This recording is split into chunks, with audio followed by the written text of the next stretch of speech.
Hello दोस्तों, मैं doctor इम्तियाज़ और आज इस वीडियो में बात करेंगे विटामिन डी के बारे में। तो विटामिन डी एक ऐसा शब्द है जिसको सब जानते हैं। विटामिन डी की आजकल इतनी कमी शरीर में देखने को मिल रही है लोगों के कि एक बहुत ज़्यादा आम समस्या बन चुकी है।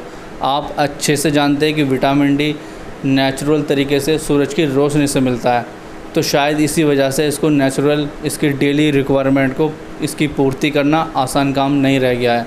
इसी वजह से पूरी दुनिया विटामिन डी की कमी से जूझ रही है। 2018 में एक रिपोर्ट आई थी जिसका टाइटल था vitamin D deficiency in India. तो वो रिपोर्ट बताती है कि हमारे देश के अंदर 44% से लेके 99% तक लोगों में विटामिन डी की कमी देखने को मिल रही है। मतलब कि हर एक भारतीय के अंदर, चाहे वो किसी भी उम्र का हो, कहीं ना कहीं कम या ज़्यादा उसके अंदर विटामिन डी की कमी देखने को मिल रही है। देखिए, दूध से विटामिन डी मिल जाता है, लेकिन विटामिन डी की डेली रिक्वायरमेंट जो होती है वो दूध पूर्ति नहीं कर सकता है। विटामिन डी को सनशाइन विटामिन भी कहा जाता है क्योंकि ये सूरज की रोशनी से ही मिलता है। विटामिन डी दो तरह का होता है, विटामिन D2 और विटामिन D3, ठीक है। और ये दोनों ही हमारी बॉडी के लिए बहुत ज़्यादा ज़रूरी होते हैं। अब सवाल ये बनता है कि विटामिन डी की कमी क्यों होती है, किस तरह से होती है। तो मैं आपको बता दूँ, ऐसे लोग होते हैं जो हमेशा घर में रहते हैं, या कुछ ऐसे लोग भी हैं जो ऑफिस में बैठ के काम करते हैं और उनका सूरज की रोशनी से सामना हो ही नहीं पाता है। तो इस तरह के लोगों में विटामिन डी की कमी होने की ज़्यादा संभावनाएं या ज़्यादा चांस बढ़ जाते हैं। असल में होता क्या है कि हमारी हड्डियों के लिए विटामिन D3 और कैल्शियम की बहुत ज़्यादा ज़रूरत होती है। हमारी किडनी कैल्सिट्रोल नाम का एक हार्मोन बनाती है जो कि हड्डियों को ब्लड से कैल्शियम को सही मात्रा में लेने में मदद करता है, ठीक है। अगर हमारी किडनी अच्छे से काम नहीं कर रही होती है तो हमारा विटामिन D3 भी अच्छे से काम नहीं करता है, जिसकी वजह से हड्डियां कमज़ोर हो जाती है और उसमें ऑस्टियोपोरोसिस जैसी या फ्रैक्चर जैसी बीमारियां देखने को मिल जाती हैं। अक्सर ये भी देखा गया है कि ब्लड से फ़ैट की जो कोशिकाएँ होती हैं वो विटामिन D3 को एब्जॉर्ब कर लेती है, मतलब कि सोख लेती है, जिसकी वजह से विटामिन D3 की कमी हो जाती है। यानी कि जितना ज़्यादा बॉडी मास इंडेक्स होगा, मतलब कि जितना शरीर का बॉडी मास इंडेक्स ज़्यादा होगा, उतना ही शरीर में विटामिन D3 की कमी देखने को मिलती है। तो बात करते हैं कि विटामिन डी की डेली डोज कितनी होनी चाहिए। तो Indian council of medical research के अकॉर्डिंग भारतीयों के लिए 1 से 50 साल के लोगों में 5 माइक्रोग्राम, और अगर 50 साल से ज़्यादा उम्र है तो 10 माइक्रोग्राम। अगर कोई प्रेग्नेंट लेडी है या ब्रेस्ट फीडिंग माँ है तो इनको 5 माइक्रोग्राम विटामिन डी की डोज मिलनी चाहिए।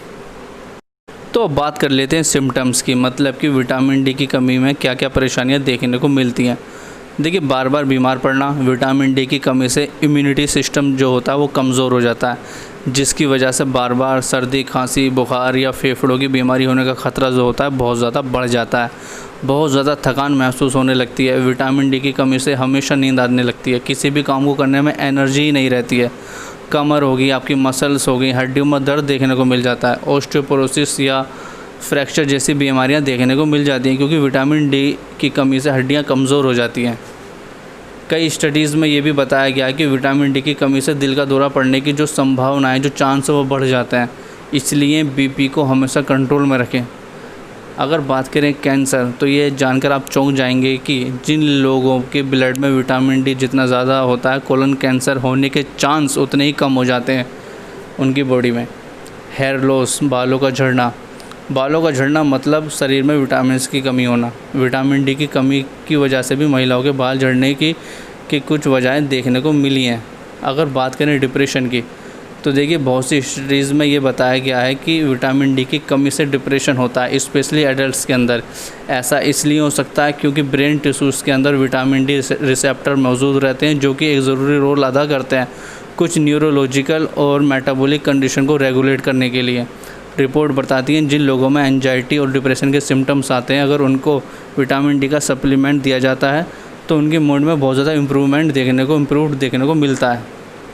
तो इस तरह की चीज़ें मिलती हैं। विटामिन डी की कमी या विटामिन डी की कमी का डायग्नोज बनाना बहुत आसान काम नहीं है, बहुत मुश्किल होता है। लेकिन अगर इस तरह के सिम्टम्स आ रहे हैं तो आप अपने डॉक्टर से ज़रूर सलाह लें। अगर हम बात करें विटामिन डी के टेस्ट की, तो देखिए, ब्लड टेस्ट की ज़रूरत होती है और इसकी रिपोर्ट 24 घंटे में आ जाती है। ब्लड लेने में 5 मिनट से ज़्यादा का वक्त भी नहीं लगता है। तो दोस्तों, अगर मेरी आपको वीडियो पसंद आई तो इसको लाइक करें, शेयर करें और मेरे चैनल को सब्सक्राइब करना ना भूलें। Thank you.